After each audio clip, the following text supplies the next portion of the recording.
Mesdames et messieurs, bonsoir. En décembre 2016, lorsque le gouvernement lançait son programme quinquennal d'action, de projets liés au cadre de vie, des projets pharaoniques, on a tout fait de croire à des rêves inaccessibles.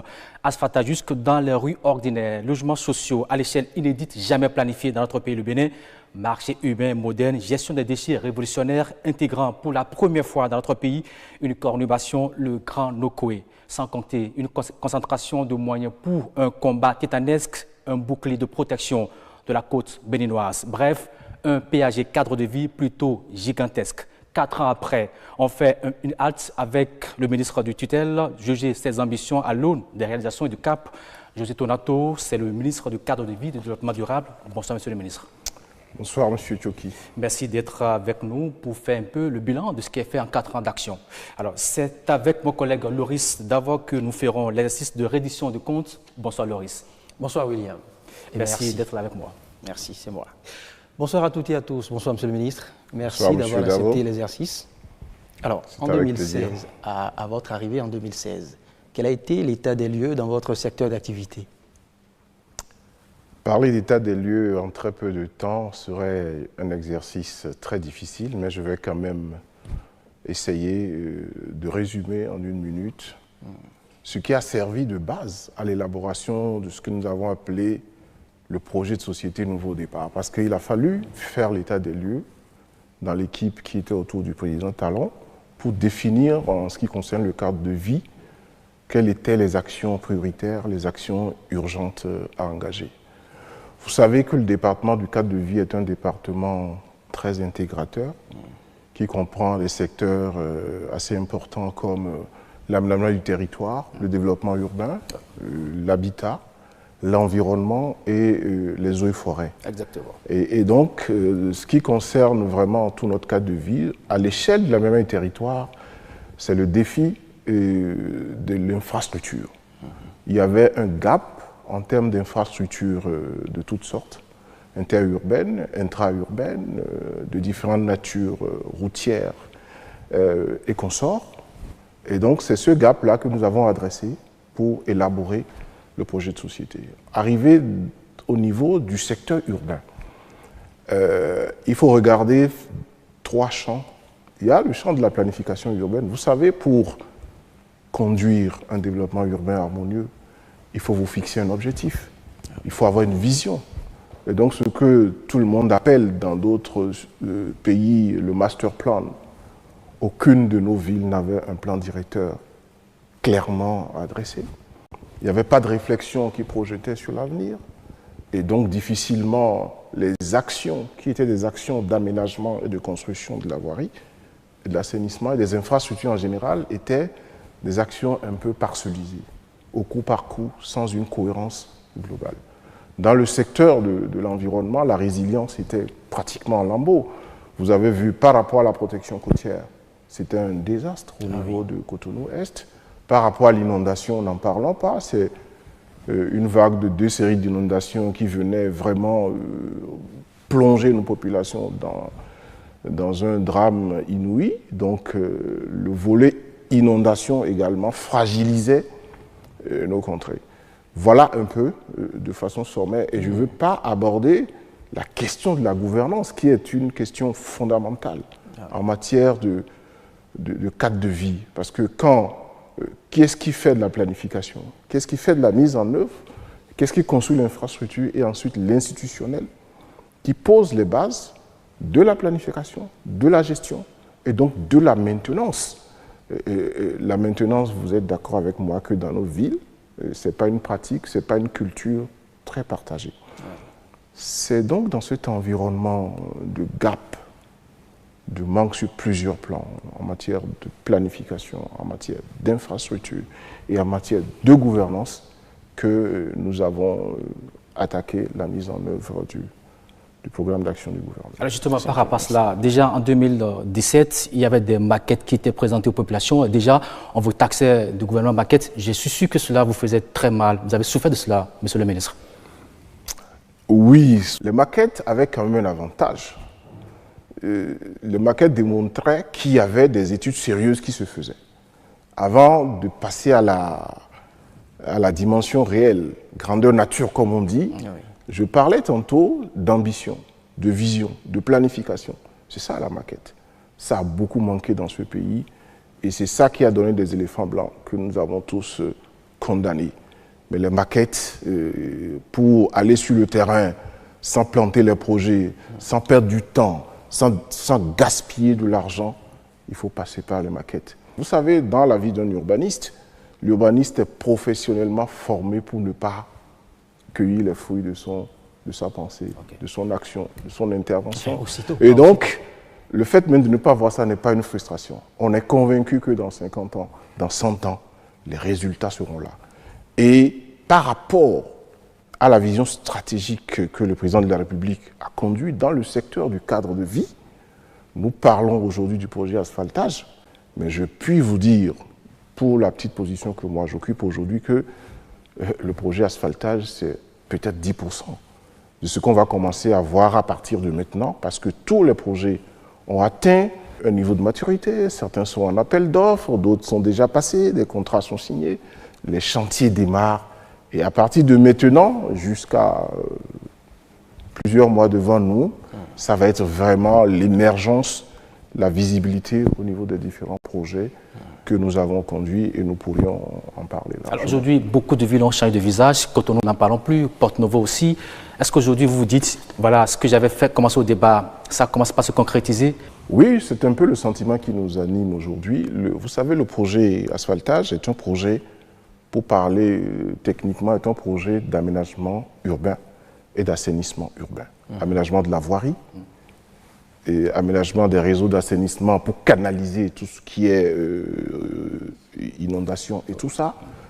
Mais ce que le projet asphaltage, c'est un nom. Vous savez bien que l'asphalte est différent du goudron, mais c'est pour stigmatiser la qualité où nous voulons porter l'aménagement urbain désormais et le cadre de vie que nous avons saisi au bon un mot que le chef de l'État a utilisé pendant une réunion pour dire notre projet va s'appeler projet asphaltage.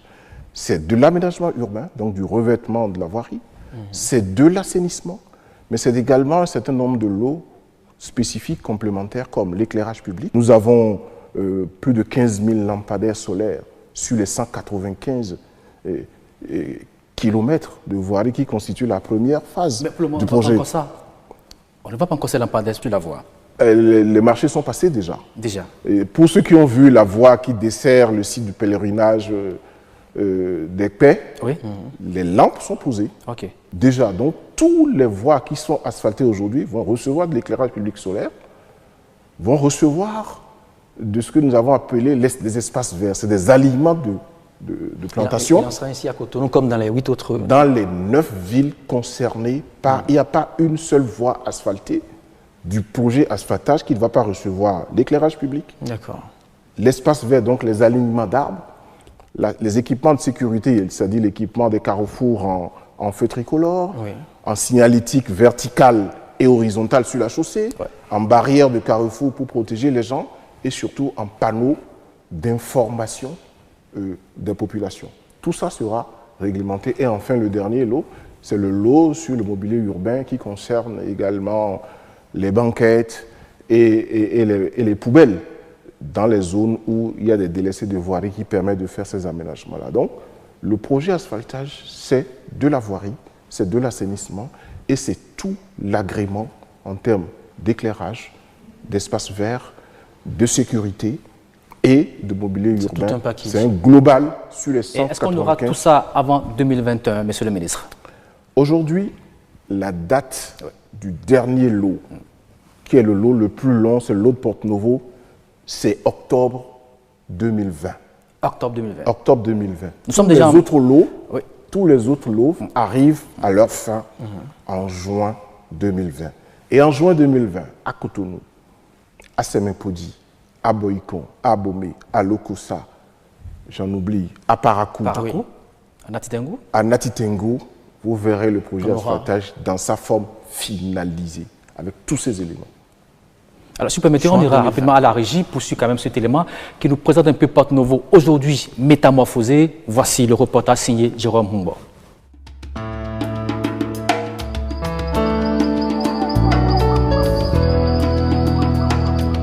Depuis des années, Porto Novo ne présente plus aucun aspect d'une ville capitale. Aujourd'hui, elle fait partie des 9 communes pilotes retenues dans le projet gouvernemental Asphaltage. C'est un projet qui adresse de façon globale le cadre de vie. Cela consiste à rénover, réhabiliter nos axes urbains qui aujourd'hui sont dans un état délabré. Outre les travaux de bitumage, nous avons aussi des travaux de pavage, des travaux de collecteurs, donc collecteurs d'eau pluviale. Et au-delà de ces travaux que nous appelons généralement VRD, voirie, réseaux divers, nous avons de l'aménagement de façade à façade. Ainsi, elle bénéficie du lot 15A avec plus de 22 km de travaux à réaliser. Des voies primaires, des voies secondaires et des voies tertiaires sont prévues selon l'adaptation au lotissement et aux emprises. En s'adaptant au site, on a catégorisé les routes en 3 types. Les routes primaires, qui sont les routes 2x2 voies, partout où l'emprise permet d'avoir cette largeur de chaussée. Les routes secondaires, c'est les routes où c'est bitumé toujours, mais ce n'est pas 12 voies, une licence.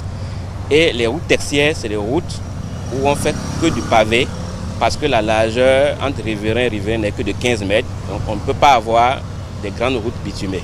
On est en pleine chaussée. La plupart des caniveaux sont finis, autour de 75%. Et on est en phase de chaussée. Au quartier Aïmlon Fidé, les travaux sont en cours. S'il n'y a plus, vraiment, le quartier est vraiment inondé. Mais maintenant, bon, je suis en train de constater que ça va mieux.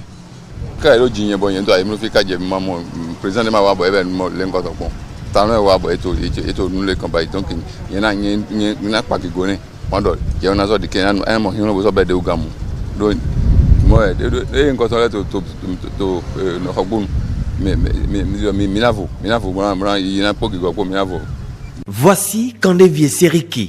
Patrice Talon sort ce quartier de son état de dégradation très avancé. Pour les populations, il n'y a pas comparaison. Nous, on se sent oublié. À Porto Novo ici, on se sent oublié complètement. Plus de 60 ans que moi je suis né, on n'a jamais vu ça. Beaucoup de personnalités viennent ici, dans le palais. Mais la voix, ils voient la voix, rien ne fait. Mais Dieu merci, le président Talon n'a jamais mis pied ici, mais il s'est rappelé de nous. Et on le remercie beaucoup et on lui souhaite longue vie. Vous voyez la voix qui passe, l'avant là, devant mon palais. Vous voyez comment c'est? Nous prions Dieu pour que le chef de l'État se souvienne de nous. C'est à cause de la voie là que j'ai vendu ma voiture. Et quand ils ont commencé par poser les pavés sur lesquels je suis présentement là, c'est avant-hier que j'ai acheté une autre voiture. C'est vrai que je ne vais pas amener ça à la maison parce que les travaux ne sont pas encore finis. Mais je préfère déjà acheter ma voiture et quand ils vont terminer, je serai parmi les premiers qui vont circuler sur les nouveaux pavés. Monsieur le Président Patrice Talon, ce temps-là, vraiment moi je vais dire que vraiment c'est un temps de miracle pour nous dans le quartier. Parce que ça nous rendit heureux et puis notre quartier est joli maintenant à voir. Celui qui a voyagé 25 ans après, s'il vient dans le quartier aujourd'hui, il va dire que oui, qu'on a trouvé un bon président. Alhamdulillah, je remercie Allah Tout-Puissant que j'ai la santé, j'ai grandi dans le quartier et j'ai vu tout ça là dans le quartier. Porto Novo, c'est aussi la construction d'infrastructures routières qui relient plusieurs arrondissements et traversent la ville. L'élément premier d'un développement passe par les infrastructures routières. Quand il y a les infrastructures routières, les opérateurs économiques ont la volonté de venir s'installer dans cette ville. Et en s'installant dans cette ville, ils créent de l'emploi. Regardez ce qu'ils font aujourd'hui par ces voies, ces nombreuses voies qui sont en train d'être bitumées. Les enfants de Porto Novo trouvent du boulot. Au moins, ça règle un problème de développement. En même temps, ça règle un problème de chômage. Il faut comparer les 3 ans et demi de Talon aux 29 ans qu'a connu de 90 à ce jour notre pays. Mais c'est formidable. Donc les gens sont conscients de ce que fait Talon pour le Bénin. Et Talon est une chance pour le Bénin. Vers les Misriti, à Tokota, vous voyez, non? C'est des trucs qui me rendent content parce que je vous jure, depuis que Porto-Novo est Porto-Novo, il n'y a jamais eu de ces genres de trucs-là. Peut-être 3 présidents peuvent passer et faire ce que Talon est en train de faire à Porto-Novo. Je ne mélange pas ce qui se fait à Tokota et Wando. Porto-Novo centre ici seulement là. Eux tous, quand ils viennent, c'est peut-être en 5 ans, on peut faire 2 tronçons et bon, c'est fini, c'est fini. Et après, c'est des trucs qui ne tiennent pas même. Et nous, on a suivi tout ce qui se passe ici. Les pavés sont bien posés. Moi, je ne suis pas politicien. Ce que moi, je peux encourager, c'est un président qui construit des voies pour que je puisse sortir et retourner chez moi sans problème. Bâtir la cité comme ça là. Je vais faire. C'est un bon président. Si on arrive à le convaincre à renouveler son mandat, c'est que nous aurons un pays où chaque Béninois serait fier de brandir son passeport pour dire je suis béninois et réclamer cette nationalité. La réhabilitation de la ville de Porto-Novo tient à cœur au chef de l'État. D'autres grands chantiers sont ouverts dans les départements de Lomé et du Plateau. Monsieur le ministre, vous avez vu avec nous cet élément qui présente un peu Porto-Novo aujourd'hui, qui a fait peau neuve. Oui, autres villes aussi bénéficient de la même attention du gouvernement. C'est vrai, je vous remercie d'avoir choisi Porto-Novo parce que pour nous, Porto-Novo est emblématique. Ouais. Et tout le monde conviendra qu'aujourd'hui, quand on parle de recouvrer les attributs d'une capitale politique, ça devient concret. Exactement. Avec Porto-Novo. Mais cette transformation, comme vous le dites, se passe dans 9 villes du Bénin qui ont quadrillé tout le territoire national. Si je prends Cotonou, vous avez vu qu'il y a des zones qu'on n'a pas pensé attaquer depuis. Et les populations étaient à 1000 lieues de penser qu'on allait s'attaquer au bas-fond de Vaudière, au bas-fond d'Akpakpa derrière Ciné-Concorde, le long des voies allant jusqu'à Kokotomé. On travaille sur des axes structurants pour décongestionner, aider à la circulation, mais également désenclaver les périphéries urbaines. C'est ça le développement. Et au-delà de l'acte d'aménagement, vous êtes d'accord avec moi que le projet asphaltage est un acte qui dope l'économie urbaine. Simplement, ça commence par le foncier. Quand vous amenez une voie quelque part, le foncier prend de la valeur. Exactement. Les riverains commencent à investir, à aménager leurs façades, à construire des boutiques. Les activités se développent. Et aujourd'hui, de façon globale, nous sommes déjà à plus de 10 500 emplois créés. Sur les 222 milliards du projet dans sa première phase, nous avons déjà décaissé 122 milliards. Et aujourd'hui, le projet a un niveau d'avancement global de 80%. C'est un projet qui vraiment structure le paysage de nos villes. Et comme les villes sont les pôles de développement de notre territoire, l'agenda spatial du Bénin, qui est le schéma national d'aménagement du territoire, devient une réalité parce que des villes riches, ce sont des hinterlands plus riches, c'est la production qui est dopée. Et si on combine le projet asphaltage avec l'aménagement des voies interurbaines que conduisent nos collègues du ministère des Infrastructures, vous êtes d'accord que ce n'est pas un hasard si le Bénin, très rapidement, en moins de 3 ans, a pris la tête des pays producteurs de coton. Tout ça est lié. Le PAG, c'est un ensemble. Et je voudrais simplement dire que le projet asphaltage en lui tout seul résume un peu l'ambition que le gouvernement porte et que le président Talon porte pour ce pays, que je résume en une seule phrase. Rien n'est trop beau, rien n'est trop grand pour le Bénin. Nous aussi, nous méritons d'avoir un cadre de vie qui soit digne de nous et qui facilite le développement de notre pays et de nos activités économiques. Pour ce qui est de votre secteur d'activité, vous avez engagé une série d'actions dans le Grand Nokoué. Démarrons par l'aménagement des berges, Monsieur le ministre. Vous verrez dans le fil de développement que tous les projets sont liés, sont complémentaires et qu'il n'y a pas de projet jeté au coup par coup. Le projet qui a permis de libérer et de rendre salubre la berge de la lagune de Cotonou fait partie d'un autre projet beaucoup plus grand, qui est le projet de modernisation de la gestion des déchets dans le Grand Nokoué. Ouais. Ce projet a plusieurs composantes, dont la salubrité, qui a déjà commencé. Aujourd'hui, les Cotonois voient que leur ville est beaucoup plus propre, que les voies sont vraiment balayées, désensablées et que les abords de voies sont bien nettoyés. Mais ce n'est pas Cotonou seul. Ce qui ne se faisait pas ailleurs, comme à Porto Novo, comme à Abomey-Calavi, comme à Ouida et comme à Sémékodi, et même les voies interurbaines. La voie Cotonou-Lomé, la voie Cotonou-Boïcon. Aujourd'hui, les gens se rendent compte que cette voie, subitement, est devenue propre parce que régulièrement, 2 ou 3 fois par semaine, il y a des gens qui balayent, qui désensablent. Ça, c'est le volet salubrité. Ce que vous avez vu sur la berge du Dantokpa participe d'une autre composante que nous avons appelée la destruction des points noirs. Les points noirs, c'est les dépotoirs sauvages qui se sont accumulés dans l'agglomération de Cotonou et environ durant ces 10 dernières années parce que la gestion des déchets, de la collecte jusqu'à l'enfouissement a été défectueuse. Donc nous avons, dans le cadre de ce projet, décompté plus de 1000 dépotoirs sauvages. Pour tout le territoire béninois? Pas pour tout le territoire béninois, pour le Grand Nokoué uniquement. Seulement. Pour Porto Novo, Sémékodi, Cotonou, Abomey-Calavi, Ouida, nous avons dénombré plus de 1000 dépotoirs sauvages. Dis donc.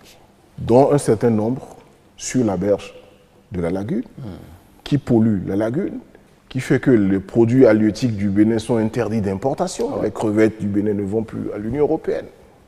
Et comme les projets d'aménagement, vous connaissez très bien le projet de contournement nord, à une extension, il y a l'aménagement d'une corniche et d'une voie lagunaire pour permettre que le bord de la lagune de Cotonou, comme dans tous les pays où les gens pensent bien ces choses, soient aménagées, soient rendues propres, qu'on puisse y développer des commerces comme des restaurants, comme des hôtels, comme des appartements de standing.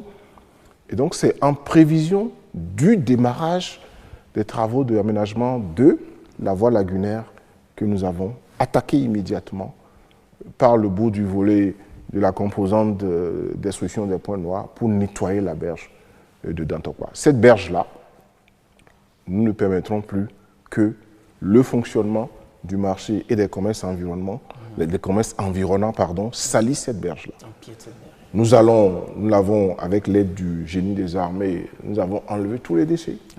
Nous avons mis du sable, de la terre silteuse pour rendre ça propre. Nous allons mettre, et c'est déjà en cours, une clôture grillagée pour empêcher l'accès à cette berge-là. Vous voulez dire que le marché va toujours rester là? Pour l'instant, le marché va rester là. Mais après, ça partira? Après, ça partira et quand on sera sur le programme des marchés, je vous expliquerai comment est-ce que le départ va se faire. Mais le marché partira.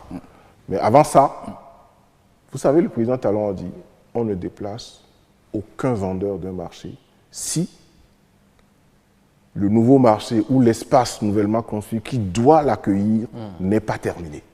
Donc, les gens seront sur place. Tant dans les anciens, vous avez vu que pour les marchés, on en parlera, qui sont en cours de construction aujourd'hui. On est en train d'abord de construire, d'aménager des espaces de relogement avant d'entamer même les projets de marché. Donc, sur cette berge, en plus du sable silteux, en plus de la clôture grillagée et en plus de la voirie qui va longer cette clôture, nous avons positionné des bacs pour permettre aux usagers du marché de ne plus aller jeter leurs déchets dans la lagune, mais de les déposer dans les bacs. Et ces bacs, si vous observez bien, sont relevés, vidés quotidiennement. Alors, Monsieur le ministre, depuis qu'on a nettoyé cette berge-là. Monsieur le ministre, on a comme l'impression qu'on n'a pas tout enlevé avant de mettre du sable jaune. Est-ce que ça ne pourrait pas créer de problème après? Mais l'autre chose aussi, l'autre côté de la berge, on n'a encore rien fait, mais on se dit, mais est-ce qu'on ne va pas faire quelque chose? C'est vrai qu'on n'a pas tout enlevé. Voilà. Comme je vous le disais, quand on parlait des maquettes, il y a eu une étude technique conduite par Aegis sur la voie sur berge. Cette voie est calée à une côte donnée, c'est-à-dire à une hauteur donnée. Et il a été démontré qu'il ne sera pas nécessaire, compte tenu du fait que les déchets ont été entassés pendant plusieurs années, il ne sera pas nécessaire de tout enlever. Si on enlève tout, le poids du remblai à faire dans l'aménagement de la voirie sera exorbitant. Par contre, on peut contenir tout ce qui est en dessous avec un mur de soutènement qui est prévu par le projet avant de construire la berge. Voilà pourquoi nous avons donné une cote précise au génie des armées pour arrêter et l'enlèvement des déchets avant de mettre la terre.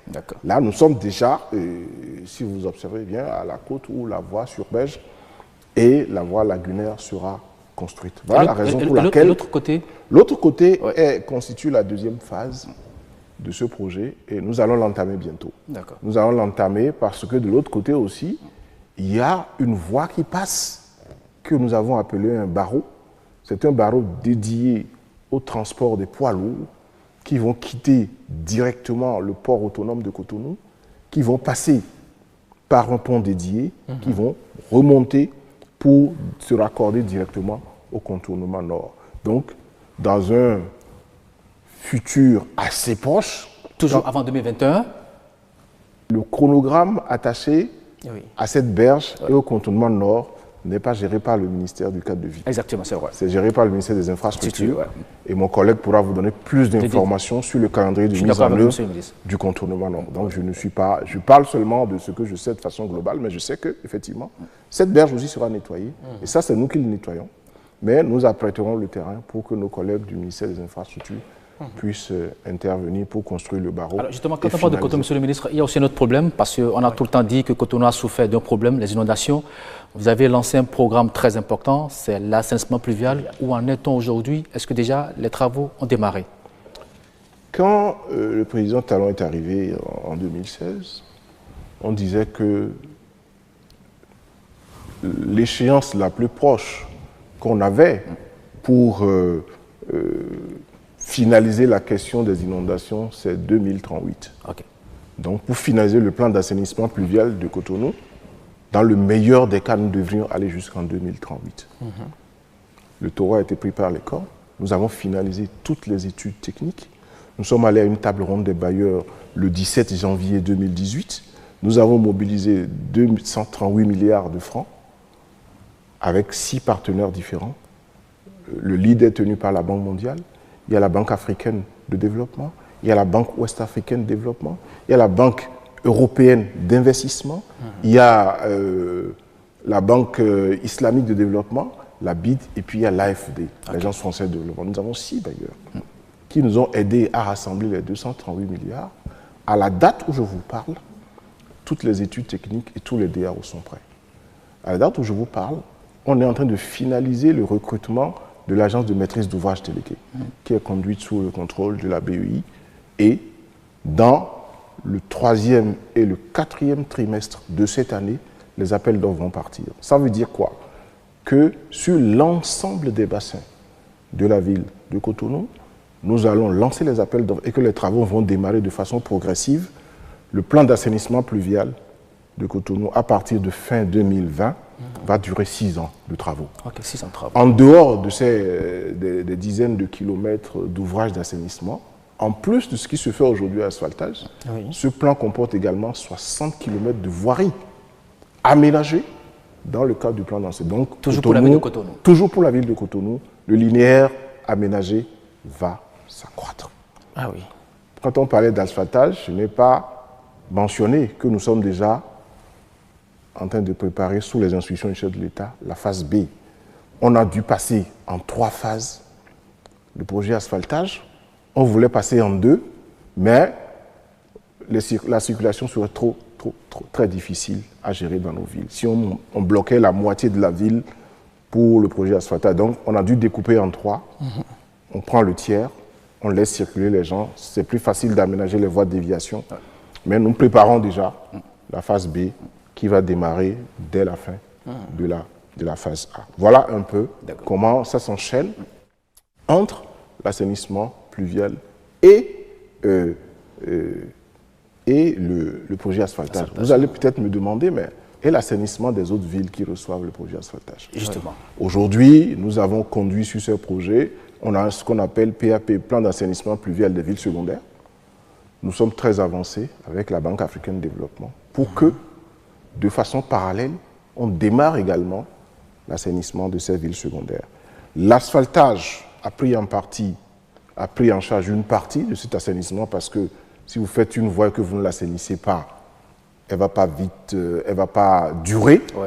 Mais nous avons déjà anticipé et qu'avec la BAD, très très bientôt, avant la fin de cette année, nous aurons un PAP ville secondaire pour combler le gap d'assainissement pluvial dans ces villes qui sont déjà prises en compte par d'autres avantages. Monsieur le ministre, ouvrons maintenant le chapitre de la protection de la côte à l'est de Cotonou et justement, plus tard, le segment ouest et Avlekété. Je pense que ça a été mon tout premier chantier très chaud. J'étais dans la toute première semaine en avril 2016 quand nous avons dû, à cause de la détresse des populations d'Apapa, le président Talon m'a instruit avec mon collègue Sakalafia pour aller regarder et prendre des engagements. Le premier projet, dans sa première phase, avait été mal fini. On n'avait pas finalisé la consolidation des épis.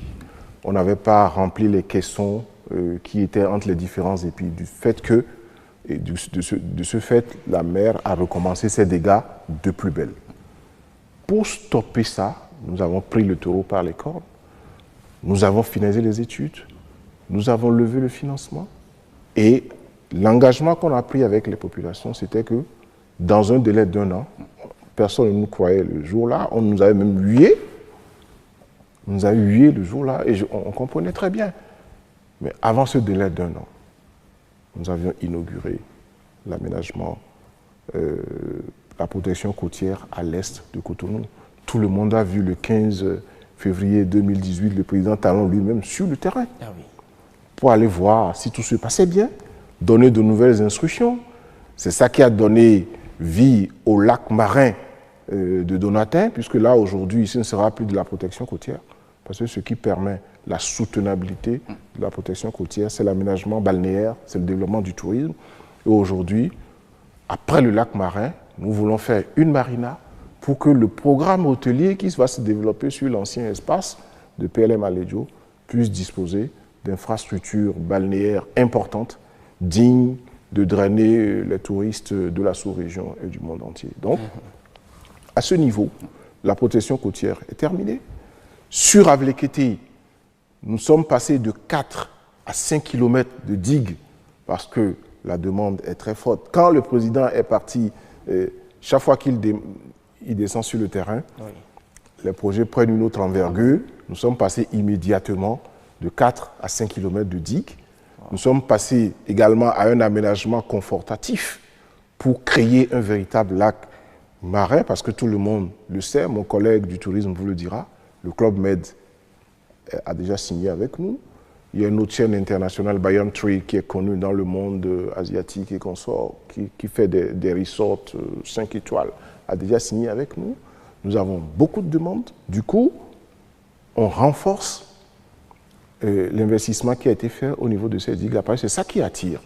Et c'est ça qui attire, c'est un investissement qui est à mi-chemin entre Cotonou et tous les investissements touristiques qui se font à Ouida, avec la route des pêches que vous connaissez déjà, qui est faite par les collègues du ministère des Infrastructures et des Transports, qui va être prolongée jusqu'à la porte du non-retour, qui va continuer après la porte du non-retour jusqu'à Casa del Papa et avoir une extension en direction de la zone de la Bouche du Roi. Mais vous savez qu'on ne peut pas traverser la Bouche du Roi, simplement parce que c'est un site Ramsar, c'est un site protégé de la biodiversité. Exactement. Il y a des règles qu'il ne faut pas respecter, donc qu'il ne faut pas transgresser.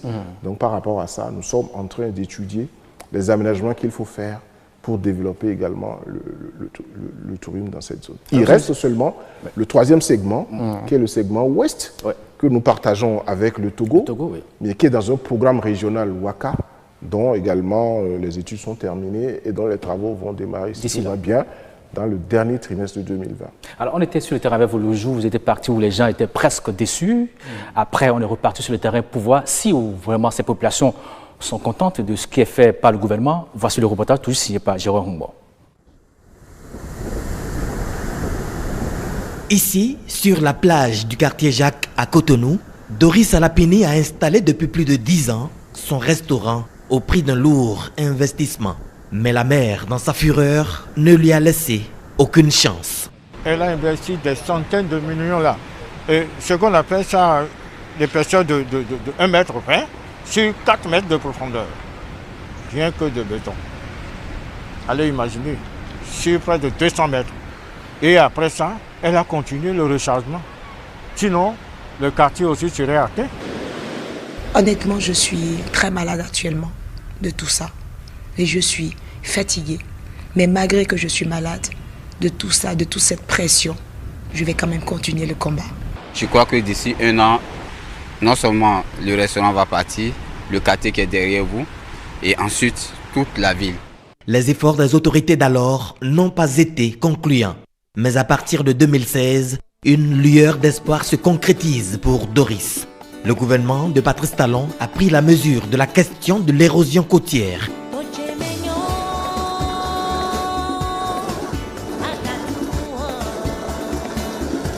Sur les 3 segments identifiés pour être sécurisés, figure comme première priorité le segment de côte à l'est de Cotonou, en 2e phase, démarré en janvier-février 2017.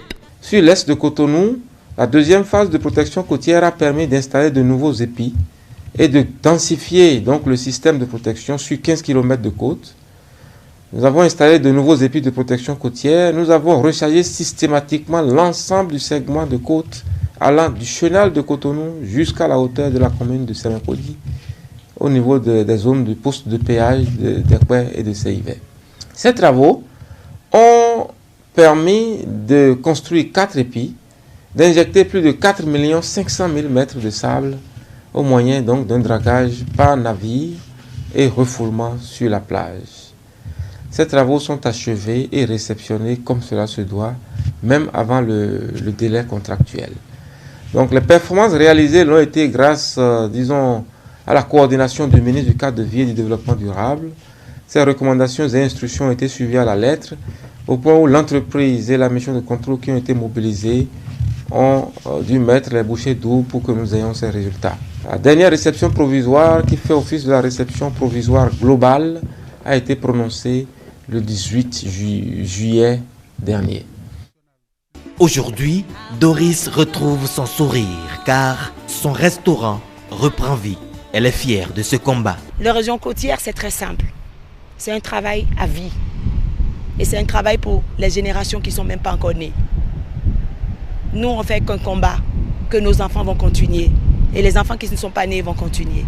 Donc je voulais simplement dire, pour l'instant ça va, mais rien n'est gagné. La lutte continue. Nous avons eu dans le passé certains cadres qui n'ont pas été à la hauteur, qui n'ont pas évalué la gravité de voir un pays partir. Et c'est pour ça que je dis, si chacun fait son travail, le Bénin peut se développer en très peu de temps. Vous avez la preuve. Est-ce qu'on a besoin de parler beaucoup? Regardez autour de vous, les choses changent. Parce que les gens travaillent, tout simplement. Le Front uni pour la lutte contre l'avancée de la mer, Foulam, créé en 7 ans de forte érosion côtière, est logiquement en voie de disparition grâce à la détermination de Patrice Talon. Ibrahim Mémé, architecte depuis une 40aine d'années, dit revenir de très loin. Moi, je suis ici depuis 1988. L'immeuble était en désuétude. Je vivais dans l'anxiété. 4 sont partis. Hein. Le travail de Monsieur le Président est bon. Moi, je dois dire merci à Talon. Cette politique de lutte contre l'érosion côtière a fait gagner à l'État une bande de sable dont la largeur varie entre 150 et 200 mètres. On peut encore chercher notre moyen pour avoir renforcé ce travail, ça va encore encourager les propriétaires terrain. Il y a certains qui reviennent pour dire que le travail est déjà fait, bon voilà, la mer ne peut pas avancer comme avant. Depuis la réalisation des travaux, la mer ne nous envahit plus. Nous remercions le chef de l'État pour tout ce qu'il fait. Moi j'ai loué une parcelle, là j'ai fait un bar dedans, mais c'est en face de la mer. Sinon, si ce n'était pas les rochers, on allait quitter déjà encore. La mer allait bouffer là déjà. C'est grâce aux rochers, je suis là à la plage pour sauver les tortues aussi. On a une plage à bateau à Fidaya. L'érosion avait emporté la plage d'ici. Tout est restauré grâce au président Talon. Et monsieur Talon, on a grandi dans la plage à bateau à Fidaya.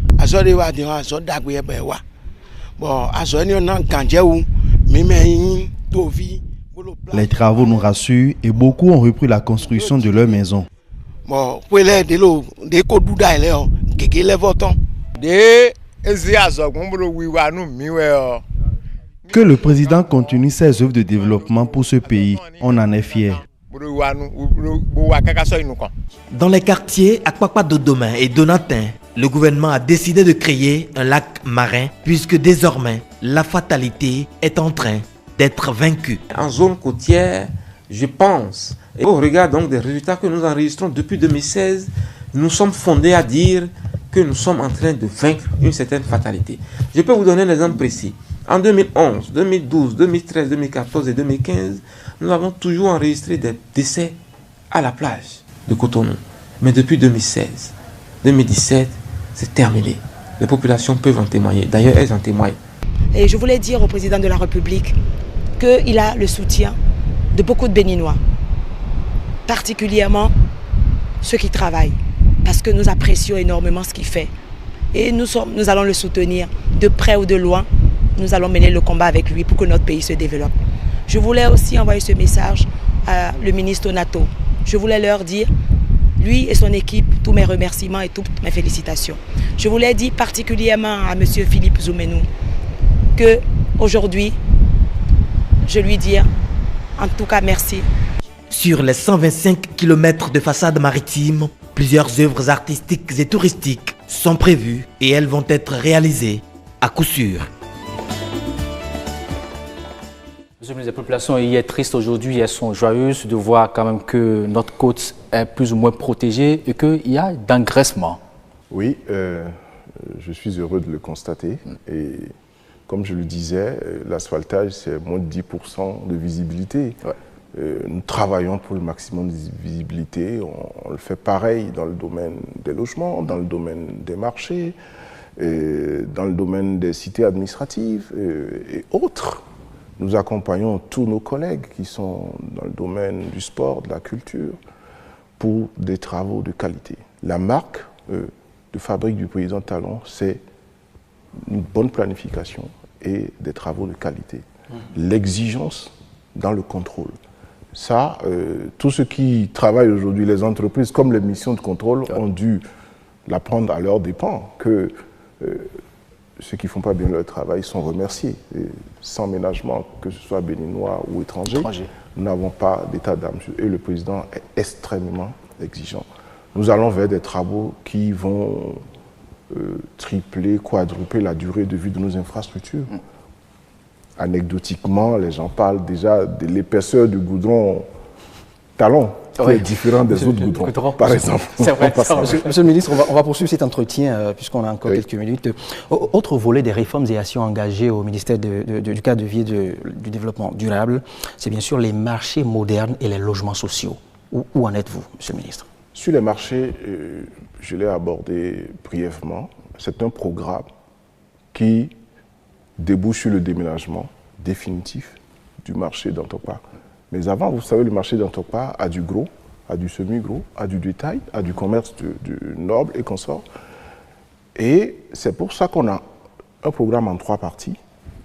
Première partie, la rénovation des marchés urbains.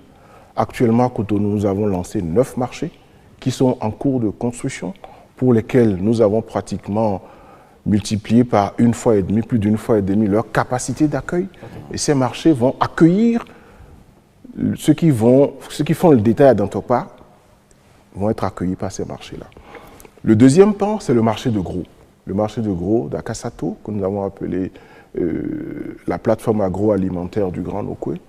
Ce sera le marché de gros le plus moderne de toute notre sous-région. Ah oui. L'appel d'offres est déjà lancé pour ceux qui suivent ça.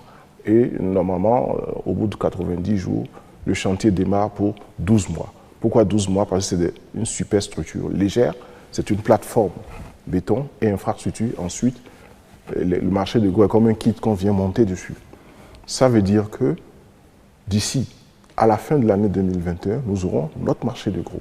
Et enfin, la construction d'un mall et d'une galerie commerciale sur l'esplanade du stade général Mathieu Kérékou pour accommoder le commerce moderne et le commerce noble concernant les cosmétiques, les bijoux et les textiles. Okay.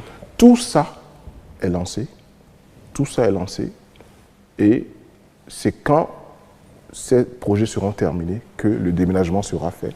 Et enfin, l'aménagement de la berge et tout ce qui occupe aujourd'hui la place d'Antopa va se faire. Okay, donc le programme de construction des marchés suit son cours. Il impacte également d'autres villes, puisque nous avons 20 marchés, il y a 5 marchés régionaux. Vous avez Azové, vous avez Webo, vous avez Glazoué, vous avez Porto Novo, vous avez Abomey et consorts. Il y a un marché à Parakou aussi, parce que l'activité économique, ce n'est pas que Cotonou, c'est tout le territoire national. Il en est de même également pour le programme de logement, qui est un programme de logement jamais mis en œuvre au Bénin. Je l'ai dit, de 1960 en 2016, on n'a pas construit plus de 3 000 logements au Bénin. Aujourd'hui, nous avons lancé un programme de 20 000 logements. Nous avons bouclé le financement pour les 12 000 logements qui sont sur le site de Wedo. C'est une véritable ville nouvelle, une ville aux normes écologiques qui va s'implanter à Wedo. La viabilisation primaire est presque terminée. On a suivi le mini-magazine. La viabilisation secondaire et tertiaire est en cours. Les premiers lots de 3 000 logements sont déjà passés. Et le chantier a commencé. La base vie est presque terminée également. Et par lot de 3 000, les appels d'offres sont déjà préparés pour être lancés. En plus de ça, nous démarrons en même temps les sites de Porto Novo et de Parakou. Et enfin, nous finirons par les autres centres. Donc le programme de logement aussi, qui est un programme qu'accompagne un financement innovant et un mode d'accès innovant. C'est le seul programme en Afrique où vous n'aurez pas besoin d'un apport initial pour entrer. Vous rentrez dedans, vous commencez à payer un loyer comme si vous aviez déjà, comme si vous louez chez quelqu'un, au bout de 15 ans, vous êtes propriétaire. De la maison. Sans oublier les études d'impact environnemental. Les études d'impact environnemental sont menées, et les études techniques, les missions de contrôle sont en place. Le bureau de contrôle BCT est en place. Toutes les normes et garanties sécuritaires, première préoccupation du gouvernement, du chef de l'État, sont balisées pour que ces projets se conduisent dans les meilleures conditions de sécurité et de confort pour que le produit à livrer soit des meilleurs. Nous pensons que avant la fin de cette année 2020, le premier lot de 500 logements de Wedo sera livré. On pourra voir ça. On pourra voir ça. Alors, Monsieur le ministre, il y a quand même une question que je vais vous poser. C'est par rapport au siège de l'Assemblée nationale. Vous savez, par le passé, il y a eu beaucoup de remous par rapport à cette affaire. Éléphant blanc, mais après, on ne dit plus rien. C'est quoi? C'est fini cette affaire-là? Ce n'est pas fini. Voilà. Vous savez que tant qu'on n'est pas sorti du laboratoire, comme je dis, on ne parle pas beaucoup. Ce projet, l'audit a été fait. Il était question. La conclusion est qu'il ne faut pas construire sur ce site. Donc le gouvernement s'est retiré de ce site pour l'instant. Les suites judiciaires continuent. Nous avons identifié un autre site de 7 hectares en plein cœur de Porto Novo, entre l'actuel siège de l'Assemblée nationale et le lycée Béanzin. Nous avons recruté un maître d'œuvre qui est un architecte international, Francis Kéré, vous le connaissez peut-être. C'est lui qui a fait le parc, le célèbre parc Aga Khan du Mali. Et donc cet architecte, qui est un Burkinabé basé à Berlin, a livré son APS, son avant-projet sommaire, que nous sommes en train, sous l'instruction du chef de l'État, de présenter à l'Assemblée nationale. Nous sommes en train de recueillir actuellement les commentaires de l'Assemblée nationale. L'objectif que nous avons, c'est de lancer l'appel d'offres. L'objectif qui nous a été fixé, pour être précis, par le chef de l'État, c'est de lancer l'appel d'offres au plus tard en septembre, pour que les travaux vont démarrer à la fin de l'année pour 24 mois. Ça veut dire que même l'actuelle mandature peut entrer dans ces locaux. En tout cas, fin décembre 2022, nous donnerons les clés de l'Assemblée, du nouvel hémicycle à l'Assemblée nationale. Alors, Monsieur le ministre, votre département, c'est aussi la protection de l'environnement. Je veux passer, bien sûr, des ressources naturelles. Nos parcs Pendjari, il y a beaucoup d'actions qui sont menées. Est-ce qu'il y a d'autres actions pour donner plus de sécurité? Parce que c'est quand même quelque chose que notre pays brandit chaque fois, à l'extérieur. Exactement. Malgré l'accident du 1er mai 2019, le parc Pendjari a atteint vraiment, en termes de conservation de la biodiversité, un niveau de croisière. Toutes les espèces menacées ont recommencé à se reproduire. Tout se passe bien, les installations continuent. Malheureusement, les conditions sécuritaires ont fait qu'on a dû installer une bande de sécurité, un espace tampon entre nous et les pays du Nord. Toujours est-il que Dans cette accalmie, nous avons été instruits pour poursuivre le développement et l'aménagement du parc. Mieux, nous avons démarré un plan d'investissement prioritaire sur le parc W. Vous savez que le W, la Pendjari et Arli font partie désormais du patrimoine mondial de la biosphère. Exactement. Et donc, c'est pour étendre sur le W, qui est beaucoup plus grand que la Pendjari, les travaux d'aménagement que nous avons démarrés à la Pendjari. Je pense qu'aujourd'hui, ce qui se fait en matière de conservation dans cet espace-là fait honneur au Bénin et à la sous-région. Le parc Pendjari va être le plus beau parc animalier de l'Afrique de l'Ouest sous peu. Aujourd'hui, on a aussi entendu que le FNEC a été accrédité au Fonds vert et aussi au Fonds d'adaptation. Le FNEC, une grande joie pour notre pays et pour le ministère du cadre de vie. C'est la première institution nationale publique de l'Afrique de l'Ouest à être accréditée au Fonds vert pour le climat. Aujourd'hui, le FNEC peut financer des projets à hauteur de 10 millions de dollars, donc près de 7 milliards de francs CFA. Autant de projets, c'est illimité. Autant de projets, il suffit de soumettre et de faire conduire la procédure par le FNEC. Les projets peuvent provenir des collectivités locales, des ONG, des associations, du privé. Nous sommes outillés aujourd'hui. Mieux, le FNEC vient d'être, la semaine dernière seulement, réaccrédité au fonds d'adaptation. Toujours pour le même plafond de 10 millions de dollars. Nous avons beaucoup d'outils, nous avons beaucoup travaillé à la mobilisation de la finance climatique. Chose rare dans notre zone, nous avons décroché à la banque 75 millions de dollars pour la restauration de nos forêts classées. C'est le plus gros projet forestier de l'Afrique de l'Ouest. Ce projet a démarré, se met en œuvre, et nous pensons que sur le front de l'environnement et de la conservation de notre biodiversité, nous commençons à tenir le bon bout. Je n'allais pas vous laisser sans poser cette question, c'est par rapport au sachet plastique, monsieur le ministre. Vous savez, quand on parle de déchets, j'allais voulu l'évoquer avant, mais ça m'échappait, mais je reviens dessus. Les sachets plastiques dans notre pays, on a tout fait, mais apparemment, les sachets ne sont pas partis. Ils sont toujours là, têtus. Têtus parce que nous venons de loin. Ouais. Nous venons de loin, nous avons la loi, nous sommes en train de mettre en place les décrets, donc l'arsenal réglementaire. Mais vous savez, si vous prenez une loi et que tout l'arsenal et les dispositions de mise en œuvre, il nous faut avoir du biodégradable à Tchoumi à un prix abordable. Il nous faut accompagner l'exportation, la production. Aujourd'hui, nous travaillons avec tous les acteurs pour que progressivement, la loi est déjà en vigueur, la coercition n'a pas commencé. Mais elle n'est pas respectée, cette loi. Je ne serai pas aussi catégorique que vous, parce que moi j'observe bien que la pression baisse. Ça diminue. C'est peut-être pas assez vite, mais j'ai bon espoir que tous les Béninois sont sensibles à leur environnement et tout le monde va participer, nous accompagner pour que nous ayons un environnement sain, surtout gagner la lutte contre le sachet plastique. Monsieur le ministre, pour finir, outre ces grands chantiers qui vous attendent encore, quels sont les autres défis et perspectives pour ce secteur d'activité qui est le vôtre? Nous n'avons qu'un seul défi. En ce qui nous concerne au ministère du cadre de vie, c'est l'amélioration des conditions de vie des populations. Nous sommes fondamentalement calés sur le pilier 3 du PAG et l'axe stratégique 7 qui est l'aménagement équilibré et durable de l'espace national. Ça, c'est transversal. Et nous continuerons de tenir de façon aussi rigoureuse l'ensemble de ces projets dans le domaine de l'aménagement des territoires, dans le domaine du développement urbain, dans le domaine de l'habitat, c'est là où les populations nous attendent, et également dans le domaine de l'environnement. Nous devons travailler à réduire notre empreinte carbone pour que le Bénin soit un pays modèle en matière de mise en œuvre des stratégies de développement durable. Aujourd'hui, le gouvernement a fait un effort dans ce secteur de plus de 750 milliards de francs. Nous avons créé plus de 28 000 emplois quand nous faisons la sommation de tous nos projets. Nous voulons maintenir la barre à ce niveau parce qu'il reste tellement de choses à faire qu'on n'a pas droit au repos. Nous espérons vraiment que le mauvais vent qui souffle va tomber très vite pour nous permettre de recouvrer toutes nos capacités d'action et de travailler pour le bonheur des populations du Bénin. William Tchouki, c'est tout. Merci beaucoup à vous, monsieur le ministre. Merci pour cet entretien. Bien sûr, j'espère qu'on essaie quand même de brosser tous les aspects de votre département ministériel.